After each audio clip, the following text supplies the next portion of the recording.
Welcome to the Quip Corner.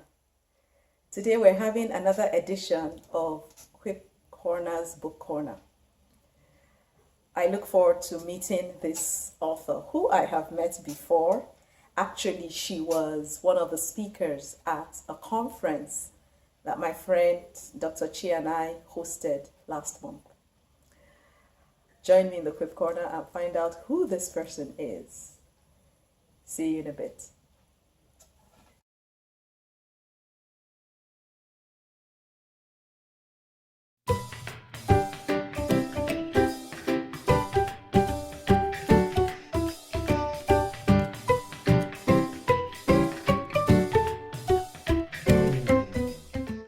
Welcome to the Quip Corner's Book Corner, Adria. Thank you. I'm so glad to be here, Ada. I'm happy you're here with me. And people will be like, they seem to know each other already, but we don't even know who Adria is. Who is she? Well, yeah, I am a Kentucky-born minister's wife, preacher's kid, and I now live in Virginia near DC, about 25 miles. And I'm a bookkeeper during the day. That's how I make my money. And then for fun, I speak and write and do videos. Sounds exciting. We're here to talk about your book. But before you tell us about your book, I always like to ask the authors who join me in the book corner, why did you even write the book? What's the backstory?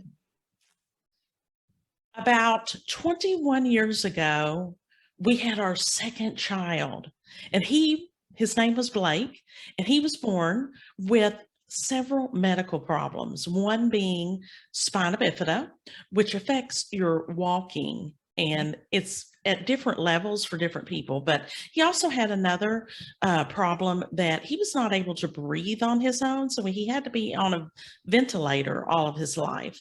So we had 24-hour home health care. During that time, I journaled my thoughts and feelings, the good and the bad, because I wanted to be able to look back and see how God walked with us during that time. And boy, the testimony is definitely there. I still have that journal today, and I refer to it often, and it just really is impactful. And so I continued for several years journaling, but also I was asked by a mom's group, and it's through MOPS International. They asked me if I would speak at our local MOPS group and share some devotion time as a mentor mom. So I would do that at our meetings for 5 minutes, and I would write devotions. And I discovered that I actually enjoy doing it. I spent a lot of time just on a 5-minute devotion. Sometimes I would spend hours working on it, but I would have so much fun. And so several years ago, about 5 years ago, I found out a lady in our church is an editor for her job. And I asked her if she wanted, or if she would be willing to look at some of my writing and see if there might be a book in there. And she got to looking at it, and she was like, oh, wow, because you wrote when you were going through that difficult time. Yeah. The writing is so rich. And so we decided that we would put together a devotional book, and we would go to some writers' conferences and get some training. And so I was able to find a publisher there. So that's kind of the little backstory in a quick, there's a lot of God stories involved in it, but that's the quick story of why I ended up writing a journal type book. Nice. And to your editor friend's comments, it's amazing how rich our writing is when we write in the moment, when we don't have time to process it and polish it and just make it sound, refined versus raw. Wow. Yes, definitely. And that's what I encourage people right now.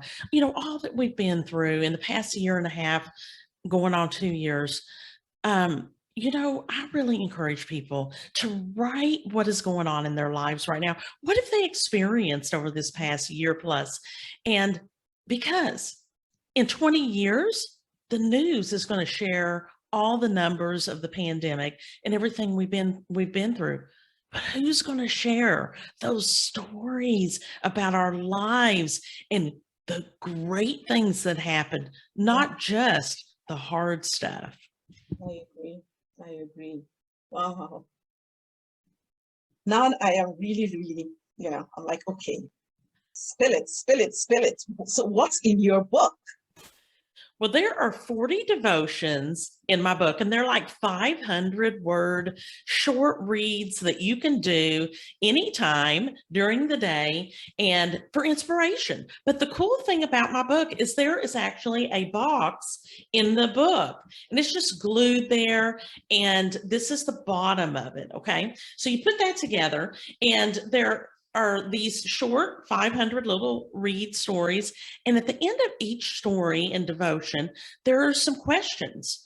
And I give you plenty of room to journal. You'll see there's like several pages after each one. And after each little devotion, there is another question that's a joy box note question. And Okay. it might say, what animal brings you joy and why? And you go back to the very back of your book, and there are 6 little notepads back here, and you write the answer and you put it in your box. And for generations to come, they will be able to know what has brought you joy. Oh, that is so nice. Yes. Ooh, My yes. publisher did a really great job. Nice. Ooh, very, very nice. Ooh, yeah. I mean, and it takes journaling to the next level. Yes.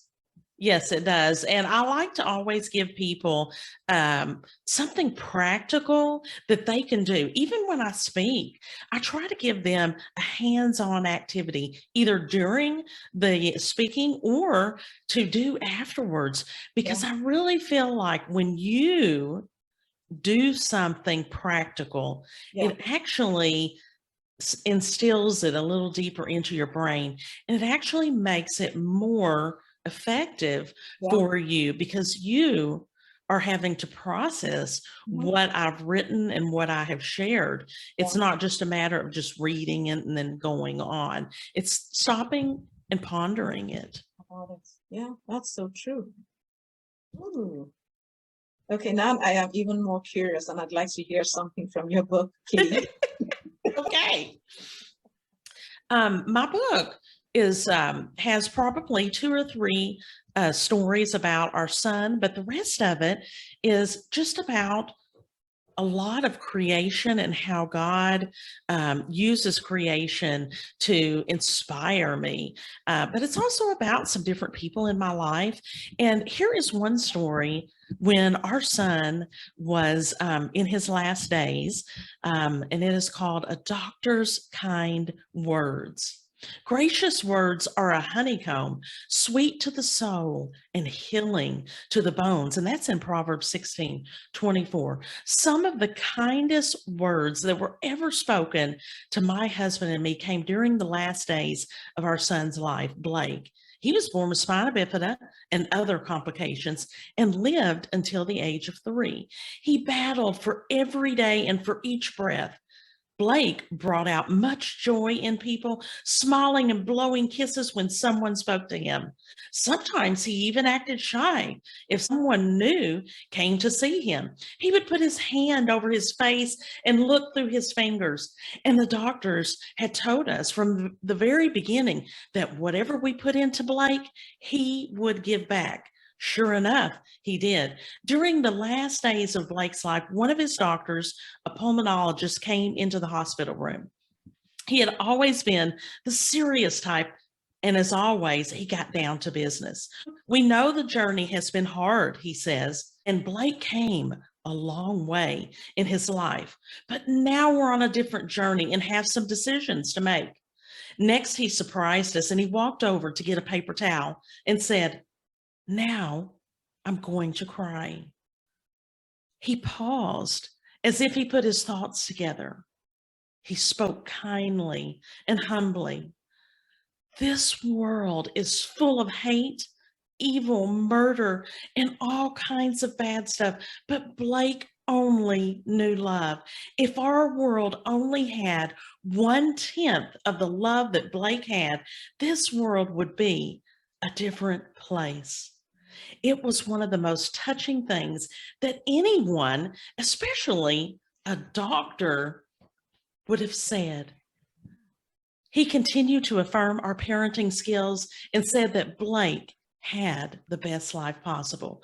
Goosebumps rose up on my arms as he spoke, and his words were sweet to our soul and healing to our bones. The joy we felt that day from a kind doctor's words etched a permanent mark on my memory. Mm. And so, one of the questions at the end that I like you to journal about is, what kind of words have you spoken this week? Or describe a time when someone spoke kind words to you and how it made you feel. And then the joy box note question that you put on your little notepad and in your box is, write down the last kind words spoken to you and who spoke them. And so it is designed to make you stop and to think not only about what I share, but how it affects your life and how you can affect other people's lives. Yes. Woo! Thank you for sharing that. That's one of my favorite stories. Well, it would be mine too, because I mean, just listening to having gone through that dark time in life, and then somebody who's quick to get to business is like, look, there's more to life than getting to business. Yes. It definitely needs soak time with that. Yes. So some of the viewers would say, okay, Adria, that sounds all nice. I see you have a copy of your book in your hand. How can I get a copy in my hand? Well, I have a website that is called joyboxstories.com. You can go there and there is a link to Amazon. You can order it on Amazon or any bookstore. Just type in the Joybox Journal and you can order it. It's typically $18.99 and sometimes you can find it on sale. But you can also go to Amazon, type in the Joybox Journal. Most Christian bookstores have it online, and that would be the best place to purchase it. Thank you. We'll add that information below this video so people can just, when they're done watching the video, they can click and Awesome. get more than one copy, hopefully. Of your Yes. Ooh. Yeah, they make great gifts. And many times when I speak and sell those, people will buy 4 and 5 for gifts, Yes. especially, with the holidays coming up and stuff like Yes. that, or for graduations or anything.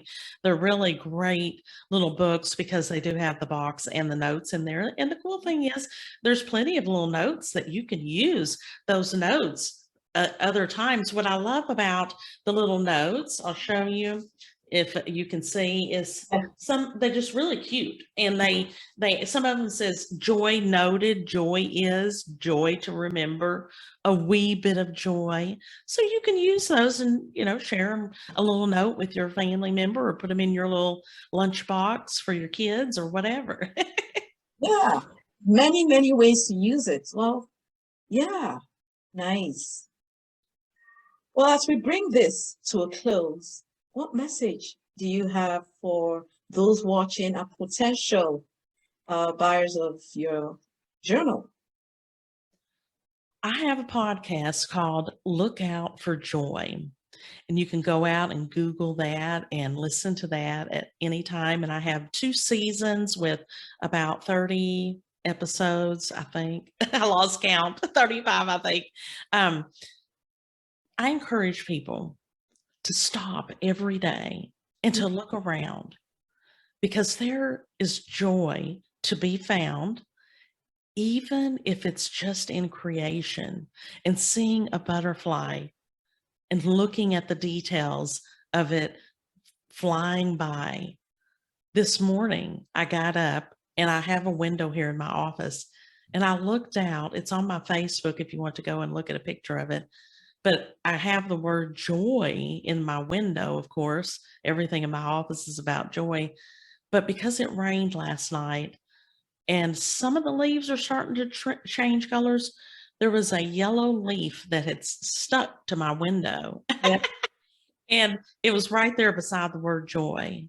And I love the fall season. And so all we really need to be doing is looking. Mhm. Stop and look Yeah. at your surroundings and thank God, even if it's a little leaf that has Yeah. fallen off the tree, you and your perspective will be changed Yes. when you stop and look out for joy. Yes. Indeed. Great message. Great message. Thanks, Adria. Before I let you go, so that everybody will hear me asking, will you come to the Quip Corner again? I And again? will. I will. And it will be fun as always. And I just love our time that we get to spend together on different occasions, whether it's an event, speaking event. I had a little encouragement celebration a while back on my Facebook, and you joined on there. And so I just love our time together. And every time I learn a little bit more about you and just want to meet you someday. Likewise. Amen. Amen. Thanks again for being my guest today, Adria. Thank you for having me. You're welcome. How did you find that? I truly enjoyed listening to Adria. And remember, she said, be on the lookout for joy. So be on the lookout for joy. You'll be amazed at the different places and different ways you find joy. I look forward to seeing you again in the Quip Corner. Bye now.